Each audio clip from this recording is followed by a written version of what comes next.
Blog Talk Radio.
To another episode of Endie Fiya right here with your girl, Nakia. Guys, I got so much I want to talk to y'all about. Like, I didn't just talk to you like 2 days ago, but nah, I talked to you last night, right? That's how far gone my mind is right now. But I want to share something with you guys really quickly. You know that I love wine, right? Let me tell y'all something that I did today, all right? So when the pandemic first started and I knew that we was going to be on lockdown, I went out and I bought wine. Like they was going to run out of wine. I bought wine. And I made the mistake of putting it in the refrigerator because I knew I was going to be drinking a bottle a day. I already knew.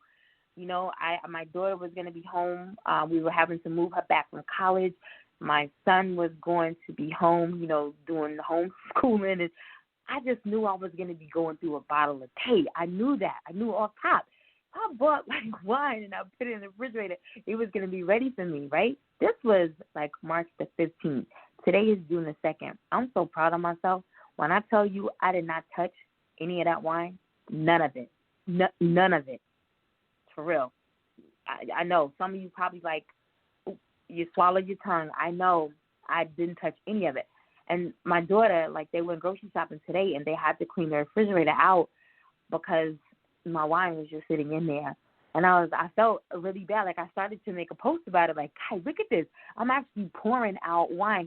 Once you put it in the refrigerator, the life expectancy goes down. Like, if I would have just stored it away, it would have been all right, but I didn't. And so I had to pour it out, and I just thought to myself, one part of me felt really good because a bottle a day, guys, that ain't nothing for me. So for me to just pour that out, I'm like, wow, I felt really good. But you guys know I did replace that with that Tennessee whiskey, right? So, yeah, I was mixing that with everything. Theraflu, you know what I'm saying, drinking it straight, a little Coke. I was all over the place. I'm going to tell you, stress will do that to you. And the job that I have, man, I was telling my guests before the show, a little bit of information, but somebody asked me today, they were like, why are you posting? Hold up, what? What am I'm always posting. What are you talking about? You know what I'm saying? Why are you posting? And I'm, calm down. What's going on? And I know what today is. I know what we're supposed to be doing, but I'm sorry. That's a part of what the show is made on. We have to promote the show, and I have an interview tonight. I have to promote it. I get it. I know where I should my place should have been today, but I still needed to post that. But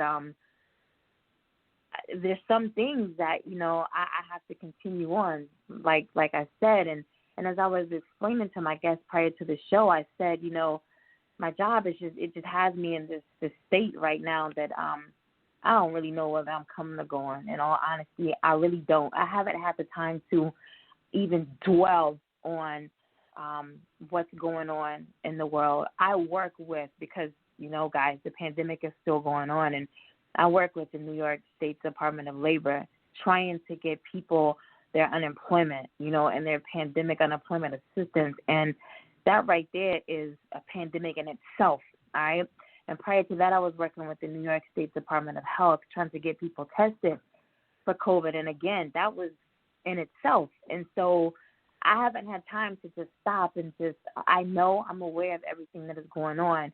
And if I stopped and took the time out and did what I really want to do, I would have to stop working because I would be on the front lines. I would be at the protest. You know what I'm saying? I would be there. So, yes, to answer the question, I know what today was supposed to or is symbolizing.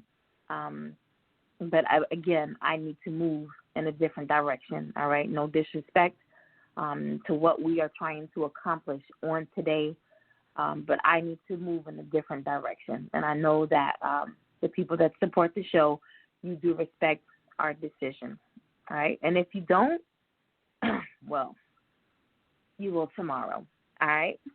I didn't get to announce it on yesterday, but, guys, you know we strongly acknowledge Black Music Month around here on Endie Fiya. All right, so that did begin on yesterday, and as we've done in the previous years, we spotlight someone who's made, memorable contributions to our Black history in music. Yesterday we did spotlight Thomas Dorsey, who's the father of gospel music. Today, I don't know who's spotlighting today. Yeah, because they normally post around 8 p.m., so I'm not sure who they're posting tonight. But if you have some favorites that you want us to, to spotlight for the month of June, just send them to us. We'll pull up the information and we'll spotlight. We'll tag you, make sure that we give you and show you some love for sending that information in. Just don't post for June 7th because, that always goes to print. All right? I don't really have any announcements. Tune in Thursday night. Somebody will be here. I'm not sure who the guest is. I don't have the calendar in front of me with this being a brand new month. We're still working on the month of June, but tune in. All shows this month are 6:30 p.m. Eastern Standard Time. We are back to our regular schedule. We talked about it last night. Jordan Pauline, what was she on? Ant Farm. Some of your children may remember Ant Farm. Shake It Up on the Disney Channel. She's been on Love and Hip Hop. She's been on CSI Miami. Yeah, she's done quite a few shows. We're going to have her on the show June the 25th. She'll be on the show. And then June the 29th, Richie Evans. He actually has a song with, his name escapes me right now, but he does have a song with a major mainstream artist. We're going to have him on the show on the 29th of June. So I'm excited for the month of June as we continue to fill the calendar up. So if you can't make them all, as we always say, please, please, please do not miss them all. I'm super excited to have my guest here this evening. I had the opportunity to meet her, so to speak, back in March when we had our series Quest of a Woman. And one of our guests who we had on the show, we connected through a Lady Dane back in March. So I'm so excited to have Eye Candy Designs CEO, fashion designer, and author, Miss LaLa Moore, LaLa Moore here with me this evening. Cretia Moore goes by the name LaLa. She was born in Gary, Indiana, and grew up in Minneapolis, Minnesota. While in Minnesota, she tapped into one of her many talents that God has blessed her with. And to her surprise, she completed her first published romance novel entitled Searching for the Right One. Since then, she has written a total of 8 books, which she plans to release individually starting later this year. Writing has always been a passion of LaLa's, along with fashion, which brings us to where she is today. Not only did she tap into fashion and writing, she also started her own online magazine.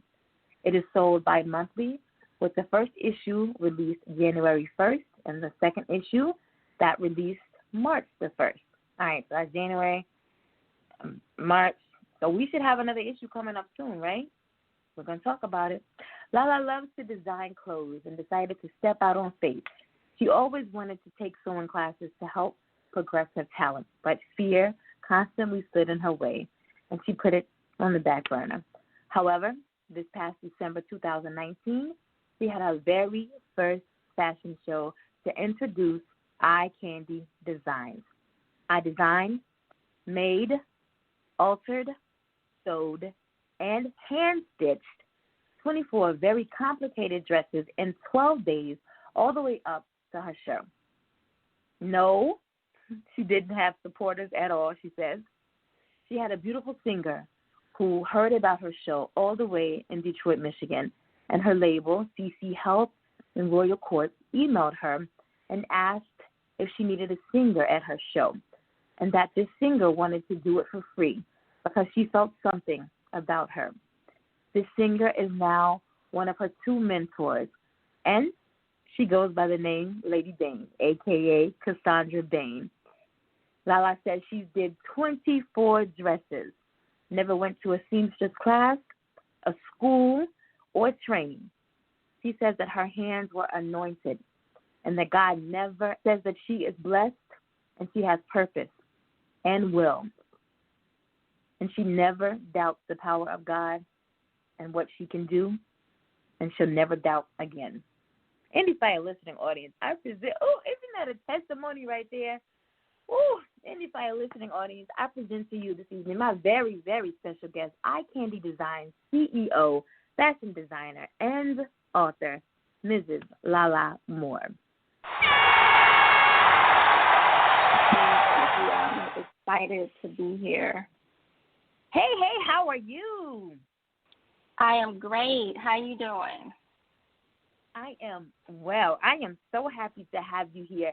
You know, I read your bio when I first got it, the whole bio in its entirety. But like I told you prior to, I've had the bio for so long. A lot of parts of the bio I forgot all about. I remember the fashion show, and I think we actually talked about some of that. I remember the fashion show, and I remember how you met Lady Dane. I think when you read things, it's kind of like when you speak things into existence. When you say stuff out loud, it takes a different meaning. You perceive things a lot differently. And reading the end of the bio, it actually hit me a lot differently than it has had, you know, in the past when I read it.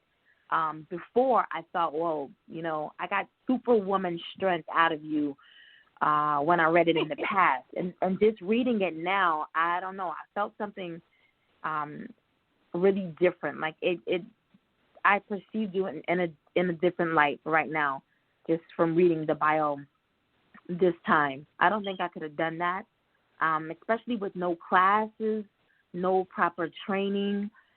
It's just amazing when you put your mind to something and say that I'm going to do this, and then how God just steps in and takes over. You know what I mean? It's just amazing. It's really amazing. I told you I'm just going to let this go in the direction that it's going to go, but I want to talk about you as an author first because, and I'm being rude. I'm so sorry. I'm rude. Let me say thank you. Guys, you didn't give me let me say thank you first for being able to join me here this evening because, you know, we've been trying to set this up for a minute. We've had to push days around. We had to push times around. So I want to say thank you for being able to join me here this evening because you could have been anywhere. You know, I know that we're in different time zones.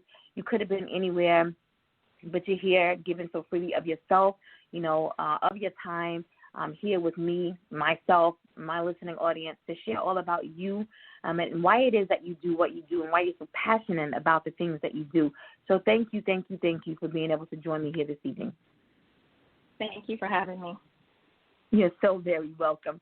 All right, so when you first started writing, let's start there. When you first started writing, you know, did you have any idea that an author is anything that you wanted to be?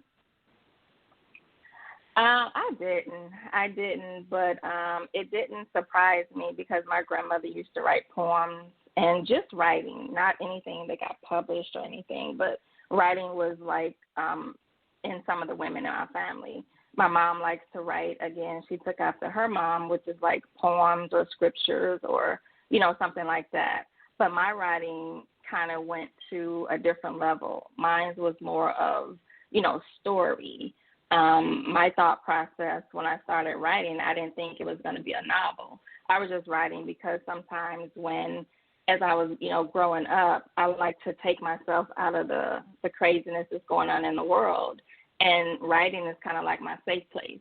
You know, I can make it happy. I can make it nice. I can make it, whatever God put in me to put on paper, that's what I make it. So to my surprise, I finished a 300-plus page novel. I got it copywritten, and I was contacted by Dorrance Publishing Company in New York, and they wanted to publish my novel. But I didn't know at that time that they were a subsidiary publishing company, which means I had to pay them. So I was like, well, no, this is just a hobby. So I didn't go down that route. So I just kind of went down the route of another self-publishing company, Arthur House, picked me up, and they promoted, and they were the first one that published my book. So that's kind of how we got that started. What was one of the most surprising discoveries for you in creating your books? That I was able to train my creative side with my editing side. That was a battle. It was a struggle because it probably took me a year almost to finish that book, mainly because I kept critiquing it. I would go back and I would reread it, and I would say, now that doesn't sound right, let me change that. But if I just kind of went with my first thought, which is what I should have done and what I do now, I would have went ahead and finished that book in just like a couple of months. And then I could have edited it. But, I was learning. That was my first writing project that big. So it just kind of, I learned a lot about myself and learned how to, make the two work together. So now it works in my favor. A lot of authors write about once they start to build, a following, and their audience kind of tells them, what they like to read about and how they would like the next book kind of, to go. And they find that to be therapeutic for them if they have, a voice to kind of follow or to use as an outline. But for you, when it comes to your writing, is it therapeutic for you? Or do you look at it, kind of as a spiritual practice as well? I'd say it's therapeutic. It's a little bit of both, but it's very therapeutic for me. If I find myself in just a stressful time, I just got so much going on. The last thing you would think a person want to do is write, because you don't have time for it. And writing is supposed to be in a calm state of mind, and you're supposed to be able to, just let your writing and your thoughts flow. And how can you write when you're under stress? But for me, it's different. It's like a release. I can take myself outside of whatever I'm in and write, and I can fluently write a story if I'm left alone I could finish it. I'd probably say 2 months I can finish a 300-page story. So it's definitely therapeutic for me. I have one book that I wrote of my 8. It's called Nobody's Fool, and that one actually turned into a spiritual. And for me, I don't plan what I'm going to write. I just kind of outline what I want it to kind of look like, and I just start writing. I never set up templates like a lot of people I learned later. I never set up outlines. You're supposed to outline this, to outline that, and then have the base of your story. I just went with it. I just went with the flow. I just wrote. I didn't have any rules. I just wrote.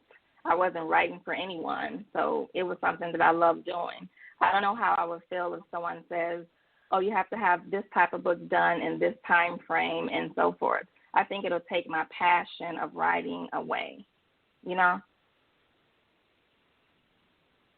And I think that's the joy of being able to write. I've spoken to so many authors, and they all have their own process when it comes to creating. And very few have said that I want to say there's only 2 that I've ever interviewed that have said that they actually use an outline.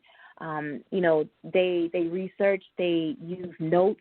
The majority of them write off the top of their head and then come back and maybe, combine different places, put, kind of like a jigsaw puzzle. They kind of put pieces together, but very few use an outline. Now, you said something.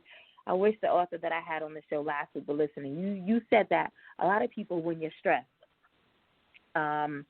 you would think it would be hard to write. And I'm going to use that from this point moving forward, because I was supposed to write 5,000 words on Sunday, and that didn't happen. That's from moving forward. That's my excuse. I'm under so much stress. I can't write. That makes so much sense, though, because I think you need to be like in a calm type of, you mellowed out, your atmosphere just needs to be very chill for you just to sit down. My life is too hectic. I don't have moments like that. Like right now, these are my moments that I could just, and then right when I'm done with this, it's on to homework, it's on to my life. It doesn't stop. This 1 hour from my show, 3 times a week, that's my solitude. That's my calm. Like maybe I should write through, during the show. I don't know. But I agree. People need to be in just in a relaxed state or mellowed out, to be able to write. So I'm going to use that as my excuse from now on. Thank you. You're welcome. For you, what was an early experience for you where you learned that language had power? I have to say there wasn't really a specific experience. It was more for me of a voice. The voice had power. You grow up when you're younger, and you always learn that watch what you say to people, because you don't know how your words and your voice is going to be perceived by them. I take that with me today, because you never know what people are going through. So to be nice is just a nice justice, for somebody. It may just you saying, hey, beautiful. That might brighten up their day, because they could be having a very dark day. They could have been having a very few dark weeks. We don't know. We're so quick to assume. So I have to say my voice, I feel like the same way, tying it into my magazine, I do things that I feel other people in the bigger corporate world don't do. I try to look at people and use my voice and my platform and my skills to help others. And that's what IKB Mag is all about, is to help other businesses have a voice and be seen, versus the people that you see all the time on People Magazine, the celebrities, the stars, the people who are well known. What about the people who no one knows about? The people who you pass their post and you like it, but then after you like it, you're done with it. You may share it, but then that's it. Where does it go? It just sits. So my voice is mainly like for those people. And I kind of take that within my writing too. So while we're right here, let's talk about the magazine. It is bi-monthly. And how is it published? I self-publish it online, and it's a digital online product that's purchased off my website. So it's all self-doing. And I write. I think it's easy for me for IKB Mag, because I love to write already. So I got an advantage on, putting the words together. And on my creative side, I'm pretty good with putting context, pictures, and images. So I use all of those skills, plus being in corporate America for the last 26 years, I put all of that into my magazine. All those skills and trades and training that I've learned, and everything that was already a part of me, I put it all into this magazine. And my main focus was, like I just said, I'm trying to help small businesses who don't have a voice. And my platform isn't big, but it's a start, And if I look at what I don't have as far as support or, people sharing or whatever, then I would get discouraged. So I don't look at that. I just keep going. I keep going, and I just keep pushing. So, you have to. So I just you do, because if you stop to look, you're gonna be like, why am I doing this? Why am I wasting my time for nobody? So there's always that one kid or that one person or that one, thing that you're inspiring to. And you don't know unless you stop. And then someone reaches out to you and say, oh, you don't do that, anymore. What You're happened? not doing that. What And then to happened? your surprise. Yeah. So that's what drives me, and IKD Mag is, I didn't want to have another catalog. And being a designer, when I decided to be one and combine this magazine, I wanted the voice to be looked at on a corporate level. So I wanted to bring fashion to a corporate level. So it's different than any other fashion designer that I've seen. I didn't want to be a boutique. I don't want to be a boutique. And I have nothing against being a boutique owner, but that wasn't my stop. That's not my calling. My calling is to use all the training and the years of experience that I have acquired within corporate America to do what they don't do. They don't look at people for people. They look at if you have degrees, if you have this badge, that's what gets you in the door of corporate America. So I'm in HR, so I've seen so many people that's good, talented, and they don't get through that door because that person with that zero experience but that paper outshines them. So my whole goal for eye candy business and eye candy retail, which is Shop Eye Candy, is to have a platform of a building. I'll have my own building. I will offer training for people who are non-degreed, and they will get in-house training. Those people will still be elevated. Now, of course, common sense is going to tell you I need a VP of finance, and they're going to have to be degreed. But there's a lot of positions that doesn't have to be degreed, and that's one of my biggest things is supporting people by their skills, their passion. They can teach you better than anyone, but the only thing that's stopping it is they don't have that piece of paper. So that's what I pay attention to as far as, what made me do the business side of eye candy. And just the corporate level, you can do so much more. One of my biggest give backs when God does bless me with this building that I have this vision of is I'm going to have a 24-hour daycare free of charge for my employees. Because being in HR, we've had to let go people, moms, I have to say single moms, who have boys and girls, and they have to leave work to go see about their kids because maybe one had an asthma attack, maybe their fever spiked. Well, when you're missing in HR in corporate America, they don't care about your personal life. All they want is you're just a number. If you're not making numbers for them, you're a liability. So they let you go.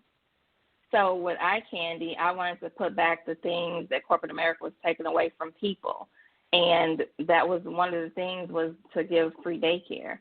And so we know that we're at work more hours in the day than we are at home. So that was, kind of my give back in addition to the free training to the community.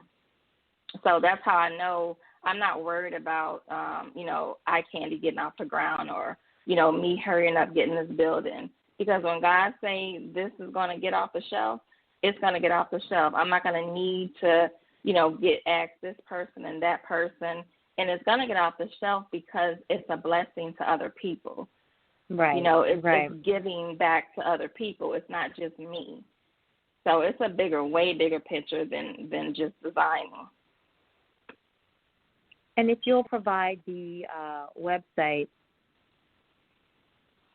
for the magazine. So the magazine is ikd-mag.com, but the main one is just shopeyecandy-designs.com. It houses all of the business eye candy side as well as the IKD Mag. You can purchase it from there. So that's one main shop website. Yep. I'm about to purchase this Mind of My Own Business shirt dress right now. If you see why I can't stay focused, guys. Wait till you see the new line that's coming out. No, I want wait till you see the new line. Well, can I get this too? You can get that too. And this is If you just go to Shop Eye Candy Designs, guys, you will see you'll be able to click the tab for the magazine. That's the only reason. That's the actual reason why I came over here this time. Because I have a tendency to stalk my guests there, all of their social media. This is how I find more out about. This is how I find out about them. So I remember now. I remember coming to the website when I got all of the information. I don't know how I got sidetracked and did not shop with you prior to now, but yeah, okay. Belt's not included, but the belt is so cute. I know. Okay, let's focus. All right, because I want to. Being able to talk to, I wish my daughter were able to listen in. My daughter's actually in school for fashion merchandising and consumer studies. She's doing the 5-year MBA. She's on the MBA program, 5 years. And so watching her, she's always been, just her creative side has always been just very different and abstract. So watching her create since she's been home has been amazing. Just the things that she's been taught in 2 semesters has been amazing. I know that my money's going to good use. Well, right. I told her, I have a fashion designer that's going to be on the show this evening. You might want to tune in and listen, get some pointers or whatever. But when you decided to step out on faith and say, this is a passion, I've always had this within me, and I now am ready to pursue it. I know that had to be scary for you.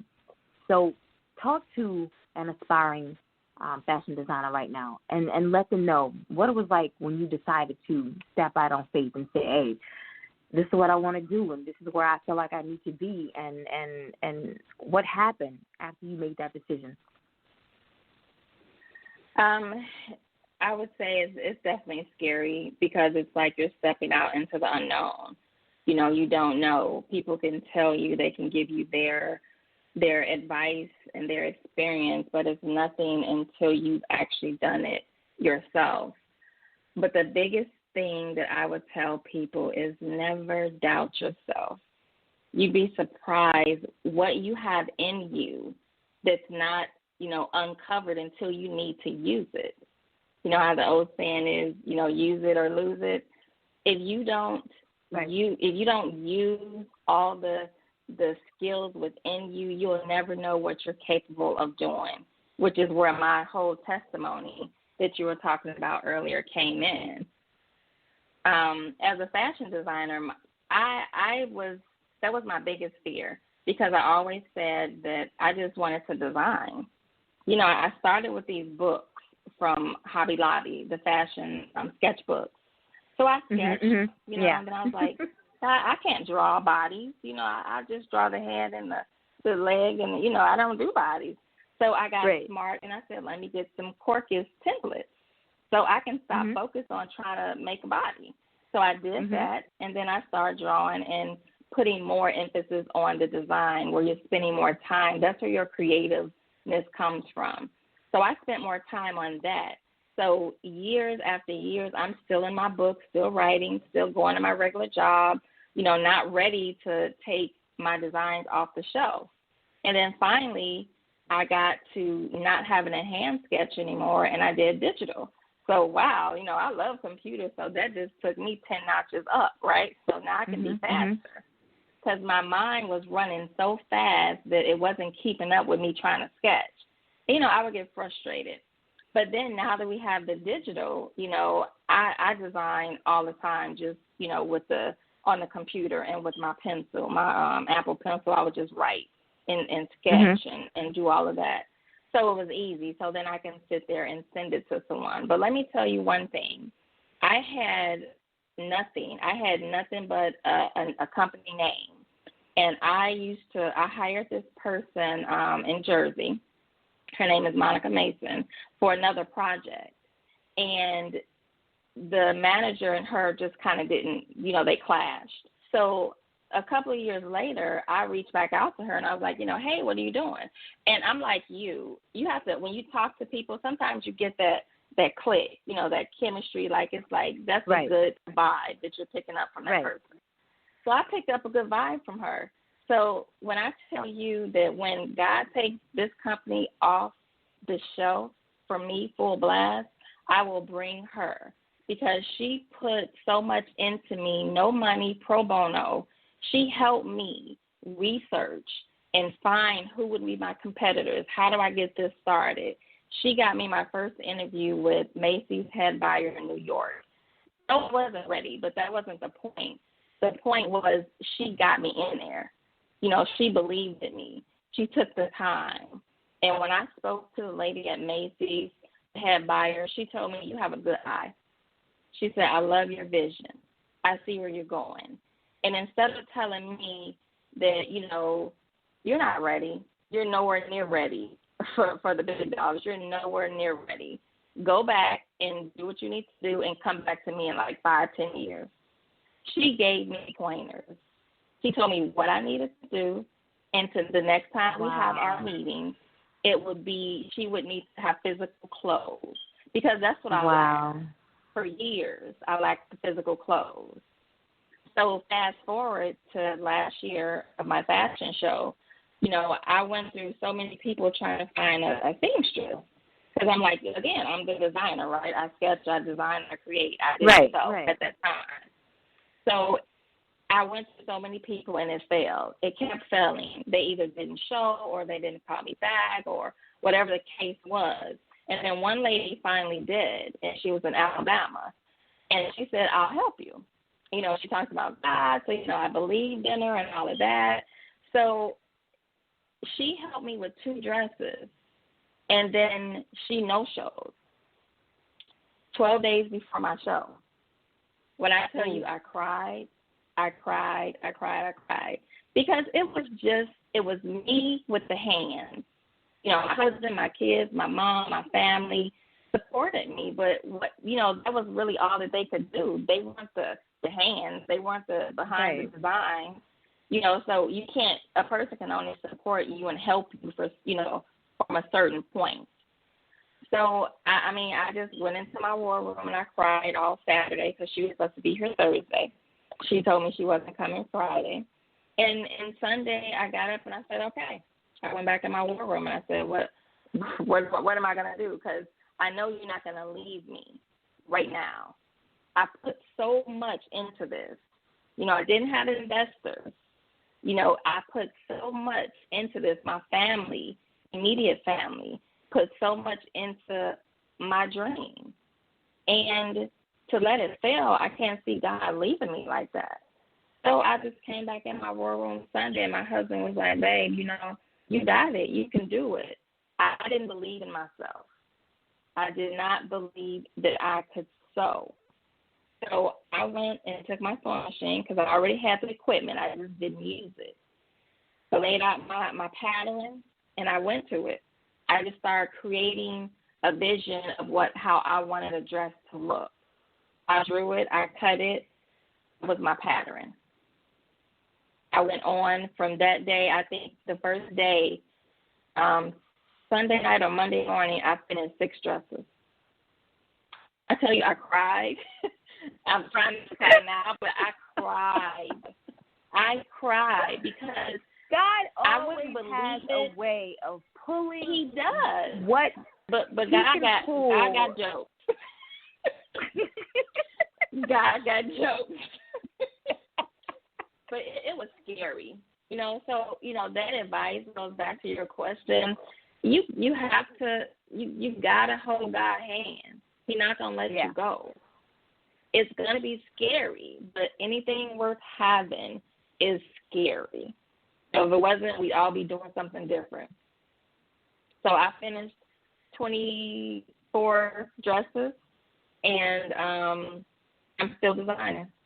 And I also, with Eye Candy, I have an unnamed boutique, which is a ready-to-wear line that I don't design, but I hand-pick different, clothing items from, like, New York, Chicago, California. And I put them, that's what you'll see on the unnamed boutique section. But the shop Eye Candy, or not the shop, but the Eye Candy design section is all my handmade stuff. So yeah, it's definitely my testimony. I wouldn't believe it if I hadn't been through it myself. It was just one of those walking miracles. You know, God didn't leave me. I was able to pull it off, and nobody knew it. That was the thing. Nobody knew it. All they saw was what I presented. But me, I saw so many flaws. Yeah. And yeah, exactly. I saw the things I could have done better and this and that. But everyone was like, I would not be able to tell that unless you point it out. So, wow. that's my testimony. And that is a phenomenal testimony. And guys, when we have the guests on the shows and they drop these gems on you, you know, it's not only for whatever, you know, if you're the aspiring fashion designer or you're the aspiring author, you know, a lot of these gems, you can make them applicable to every aspect of your life, you know, because as she mentioned, you know, if when you're holding God's hand and you're walking by faith and not by sight, you know, the doors that can open for you there's no limit to the doors that can open for you. It's that blind faith that causes doors to close. You know, when you start doubting yourself and not walking by faith, those are the doors that begin to close for you. Everybody's not going to have a story like this right here. I'm going to tell you that. Everybody's not going to have this story. This is a miracle right here. I mean, God does have a way of pulling your gifts from you in moments when you least expect him to. Exactly. Times that you said, I can't, I won't, this isn't for me, this can't be me, you cannot expect this of me. Times you have said that over and over and over and over again. When you're pushed to that limit, as LaLa was, you know, he'll prove you out. I don't want to call you an untruth, but he'll prove to you just what you're capable of when you get into those moments like that right there. Amazing testimony. I want to open the lines up very quickly because you do have some callers on the line.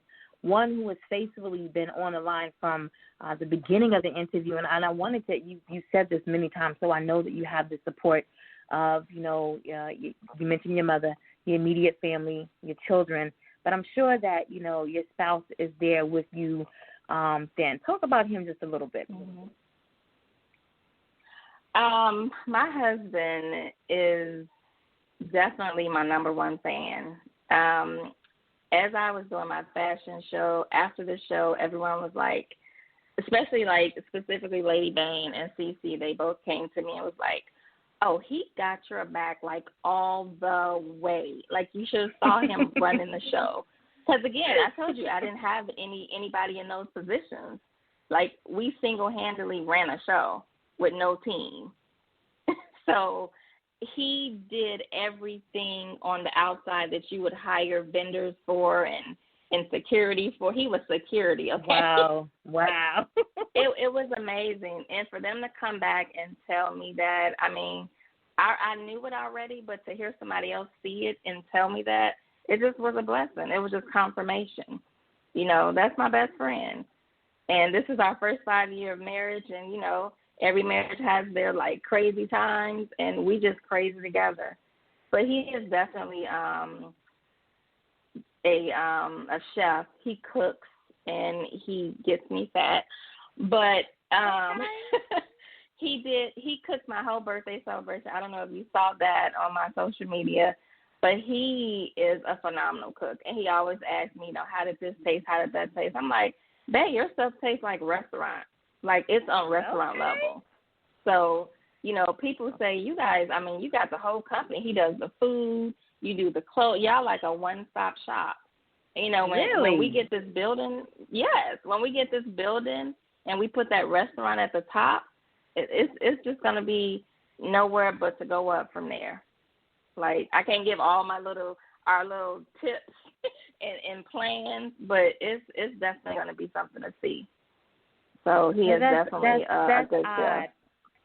That you said that.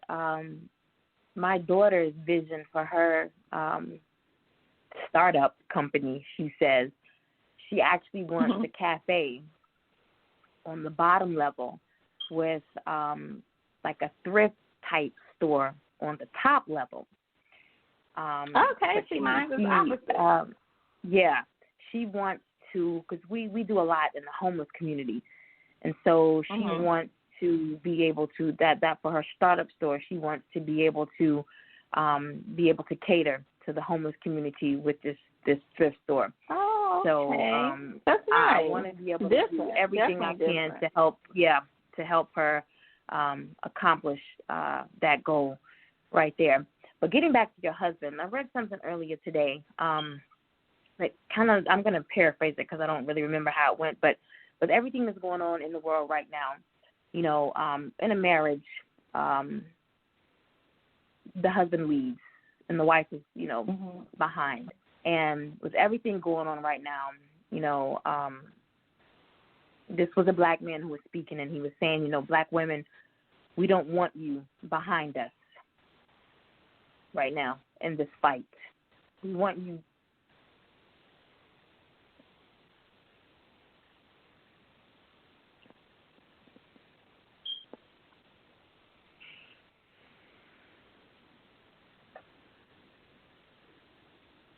We want you beside us in this fight because we know that you're on the front lines fighting just as much and just as hard as we are. Mm-hmm. The things that are going on right now in the world, I'm sure that you and your spouse have discussed, you know, the impact that it's making across the nation. But does it make you fear? Does it make you look at him any differently because he is a black man? It makes me fear when he has to go out. I have a privilege of working from home. So I fear when he comes and he tells me, you know, he was driving down the freeway and, you know, somebody pulled a gun out driving because I guess they were pissed off or, you know, or whatever. And it's scary because, you know, you always pray that your loved one leave home and come back the same way that they left. But with everything that's going on now, and even with the COVID-19, it's kind of like, you know, people, they don't care. You know, there's no remorse. They don't care. And they don't care if that was your spouse. You know, you're the one that cares about that. Nobody else cares about that. So I take my fears, I take my cries, my tears, my worries, I take it to God. You know, I was talking to someone the other day, and I told them that my mom, she always, always, always watches the news. And, you know, she has high blood pressure, but she's so spiritual. And I don't like how it does her, you know, listening to the news because she gets so angry. And, you know, we have, my office is next to her room, and I swear I hear the Orange Man at least 20 times in a day. But I tell her, you know what, Mom, looking at you growing up and understanding today in my position as a woman, as a wife, as a mother, I can't carry the world on my shoulders. Because if the minute I carry the world on my shoulders, my life will be over. Because our first rate of death is high blood pressure, stress, silent killers. So that goes back to your faith and what you believe in. I truly believe in God, and I'm giving my pain. Yeah, I'm a cry, but I'm giving Him everything in me that I can't control. You know, if I had a hand and able to go in there and handpick things, that's different, but I don't. So you have to have faith and believe, and that's my strongest belief. My war room has notes, prayers all over the walls from years ago on top of each other, you know, and I just, that's my fighter right there. That's my fighter. So I know when my husband leaves, when my son goes back to school, I know that who kids they are, you know, whose kids they really, who they really belong to. They belong to God and me second. So my fear, I can't have fear and disbelief, because that'll just let God know that you don't trust me, you don't believe in me. So I try not to carry the world on my shoulders of everything that's going on, because I wouldn't be able to take it. That's like when I said earlier, when you stop to look around to see who's not there, your fight drive just lessens. You don't feel motivated to do it and push harder. So the minute I do that and let my guard down, I'm just going to pretty much be eaten alive by my own fear. So I have to definitely give that all to God. That's how I release my, my worry. I'm just turned 46, May 17th, and I got more gray hairs than you can count. But I still believe firmly to give that to God. I can't carry it. I'm not built to carry what He can carry. So that's my standpoint on everything. So I apologize for my emotional moment. I don't even know why I got emotional. I ain't even like fine. I got a man. You are human. Girl, but let me bring yours on the line. I'm hoping this is him. I should have asked. I should have clarified that in the beginning. Who do we have on the line? You're live with Cretia Moore on Endie Fiya. Who's on the line? Hello. How are you?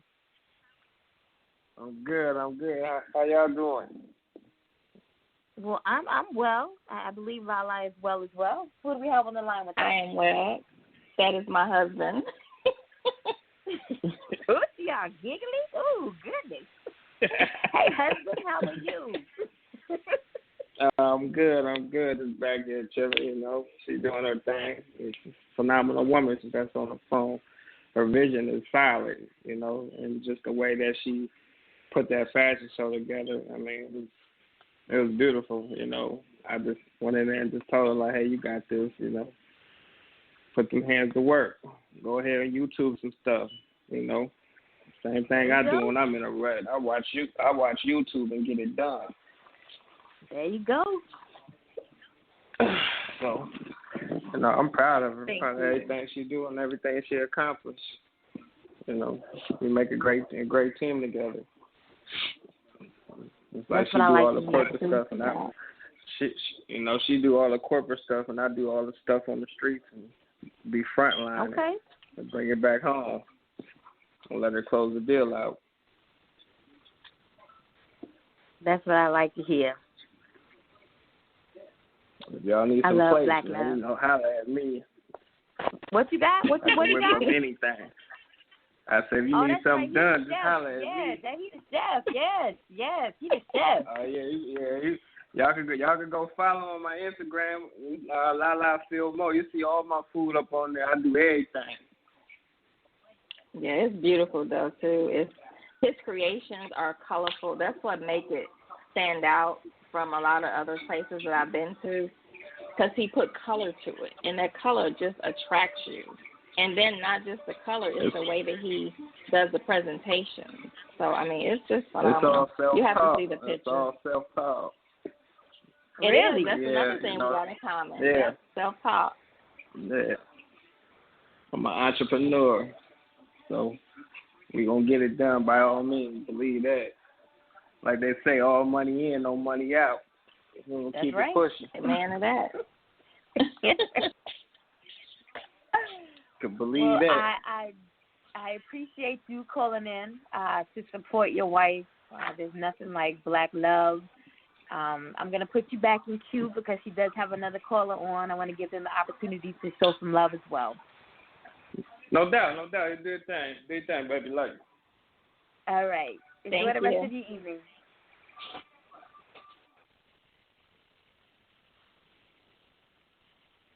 You are live on Endie Fiya with Cretia and LaLa. Who do we have on the line?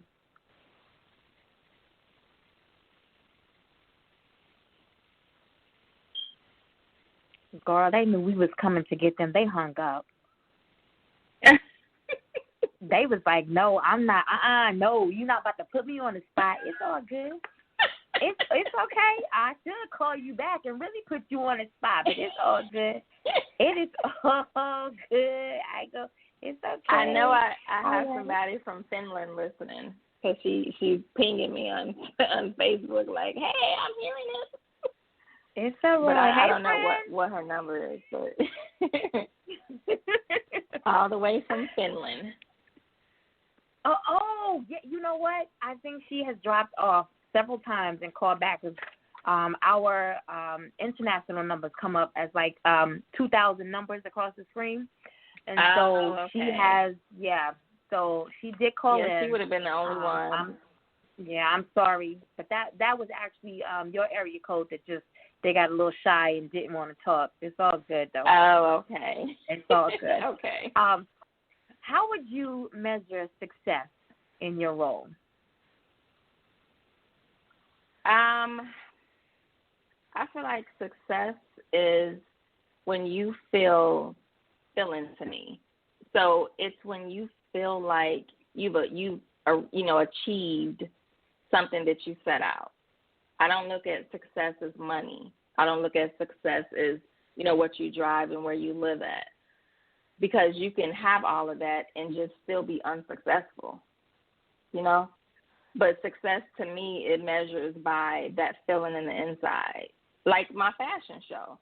I cried because when I was giving my speech at the end, because I didn't really have any attendees. We spent over $15,000 on that show, and it barely put a dent in the seat. So then I didn't cry for that anymore. My success was I did it. I did those dresses. Yes. That was success. Success wasn't what I lost because I didn't lose anything. Success was those dresses. I was supposed to go through everything that I went through. Everything. The pain, the tears, everything. And it was the success at the end was to show me that believe in you and look what you did. That's my success. Yeah. God's written story. Amen.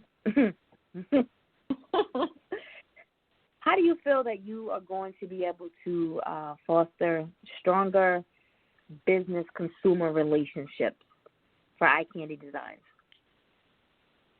Well, my strategy, and I don't let the world dictate my strategy. So I will say that. My strategy does not change because of what we're going through. Because I feel like that if you set a strategy just based off of the world, then your business is always going to be up and down because the world is always changing. Yes. Mhm. So my strategy stays the same. It stays consistent. It's where I put more focus at during those inconsistent times within my same strategy. So with IKD Mag, my thing is to still keep targeting, small businesses, small Black businesses, especially women, because I can relate to them more. Not saying that I'm not looking for, men that don't have their own businesses. I will definitely promote them as well, but you can help what you know. Does that make sense? What you can relate more to. So I always reach out to Black business women, authors, other designers, speakers, coaches, just somebody who wants to see their business taken to another level. And I actually just reach out to certain people, and like you said at the beginning, if there's something about that picture or your post or your words on your page that grabs me, I'm going to reach out to you. But it definitely has to grab me. And I handpick people, and I say that, I'll select certain companies to be on the cover of the page. Other magazine companies, like the big ones, $20,000 a page. Just to get into their book, so I'm like, that's just like way over. We're talking about small businesses who's trying to get their name out there, to believe in me enough to let me promote their business. So, that's my strategy, is to, help people see that they can be bigger than where they are just by having a voice, by connecting the dots to other people, because you never know who's looking at a post or who just so happened to see your thread come on their timeline, your post come on their timeline. You don't know who that person is, but that one person can help move you from A to Z real quick. That's right. So that's my strategy.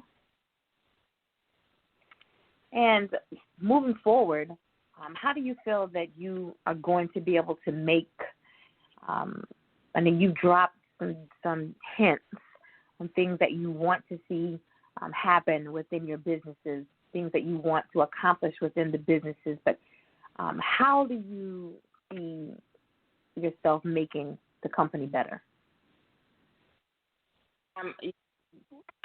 How do you see yourself making the company better?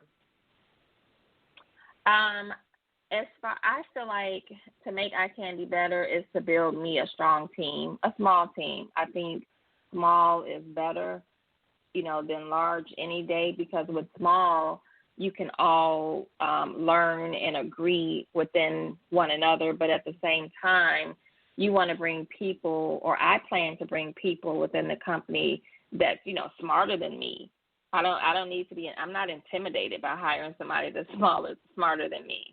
I want to bring people that's going to challenge, my dynamics within my company. And if you don't have a challenging dynamic within your company, then how can your company ever grow? If everyone is on the same page, the same skill set, the same level, how do you grow? So that's one of the things that I want to build. I want to get, interns and teach them what I know. I'm not going to teach them as an expert because I'm not one, but I can teach you what I've already been through and what I know. So that's what's going to be a difference in iCandy, is my platform, because if you don't have that platform and that foundation, strong, you can't grow up. Awesome. Each and every endeavor that LaLa Moore is putting her hands to, I'm excited. Thank you. I'm very excited, and I need to go order my dress. I do. I want to go ahead and open up the floor to you now, so that you can get all of your contact information out for those who may be listening live, for those who may come back and listen to one of the many playback shows. The floor is now yours to get all of your contact information out. Okay. You can reach Shop iCandy or iCandy Designs on Instagram at Shop iCandy-Designs, and the iCandy is spelled IKANDI, and it's -designs with an S, .com. My Instagram is Shop iCandy_Designs.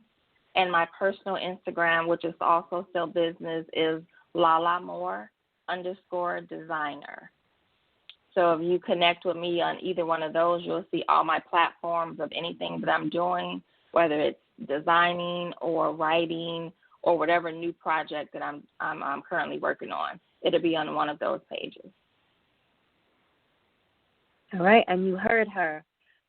LaLa Moore _designer is still business. Don't get it twisted, guys. All right? Okay. Make sure that you're following the show on all platforms at Endie Fiya. Make sure that you're following me, the Girl in Motion, on all platforms at Girl in Motion. For those of you who are interested in submissions for New Music Monday, you can send those submissions by way of the website, www.endiefireradio.com. Click on the New Music Mondays submission. Make sure that you fill out the artist name, a little bit about the artist, as well as the track title, and be sure to click on the upload file link and upload your music. Because, again, what good is it going to do us to get your name and the fact that that track is fire if we don't get the track, all right? So make sure that you upload the track as well. We'll see you guys on 6:30 or Thursday at 6:30 p.m. Eastern Standard Time for our next interview. Until then, it's been fun, but we got to run. LaLa, you have a good night. Thank you. You're welcome.